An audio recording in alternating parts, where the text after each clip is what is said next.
Dear Eva, April 14th. Almost a month since you wrote to me, and you have possibly forgotten your state of mind. I doubt it, though. You seem the same as always, and being you, hate every minute of it. Don't.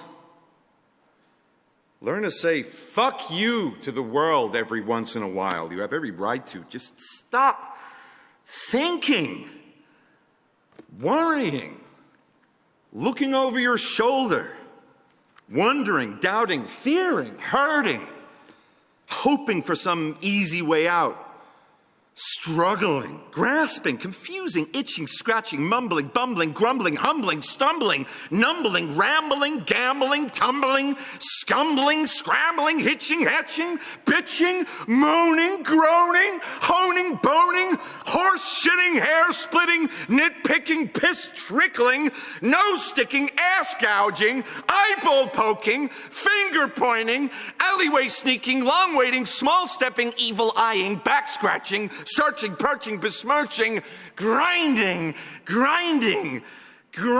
away at yourself. Stop it and just do.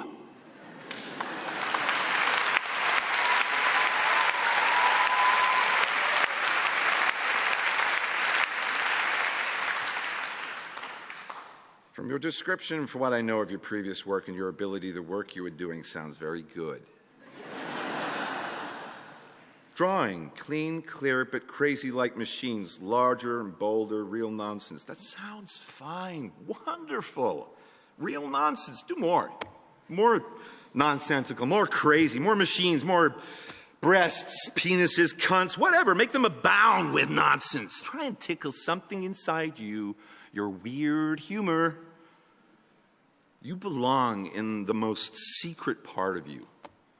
Don't worry about cool. Make your own uncool. Make your own world. If you fear, make it work for you. Draw and paint your fear and anxiety. And stop worrying about big, deep things such as to decide on a purpose and way of life, a consistent approach to even some impossible end or even an unimagined end. You must practice being stupid, dumb, unthinking, empty. Then you will be able to do. I have much confidence in you, and even though you are tormenting yourself, the work you do is very good. Try to do something bad. Try to do some bad work. The worst thing you could think of is see what happens, but mainly relax and let everything go to hell. You are not responsible for the world. You're only responsible for your work, so just do it. And don't think that your work has to conform to any preconceived idea, form, or flavor. It can be anything you want it to be. But if life would be easier for you if you stopped working, then stop. Don't punish yourself. However, I think that this is so deeply ingrained in you that it would be better for you to do. It seems I do understand your attitude somewhat anyway, because I go through a similar process every now and again myself. I have an agonizing reappraisal of my work and change everything as much as possible and hate everything I've done and try to do something entirely different and better. And maybe that kind of process is necessary to me, pushing me on. And, well, the feeling that I could do better than that shit I just did. Maybe you need your agony to accomplish what you do. And maybe it goads you on to do better, but it's very painful, I know. It would be better if you had the confidence just to do the stuff and not even think about it. Can't you leave the world and art alone? And also, quit fondling your ego. I know that you or anyone can only work so much, and the rest of the time you are left with your thoughts. But when you work, or before you work, you have to empty your mind and concentrate on what you are doing. After you do something, it is done, and that's that. After a while, you can see some are better than others, but also, you can see what direction you're going. I'm sure you know all that.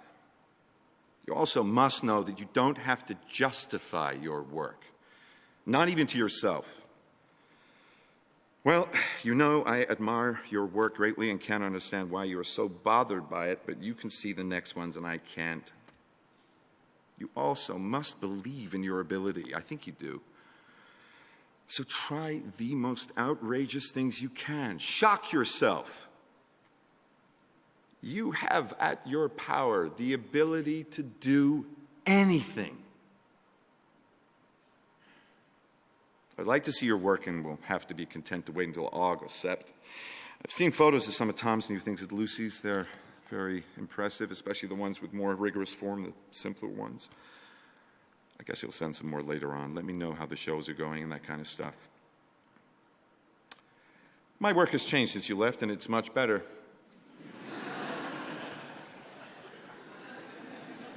I will be having a show May 4th to 29th at Daniel's Gallery, 70th East and 64th Street, where Emmerich was.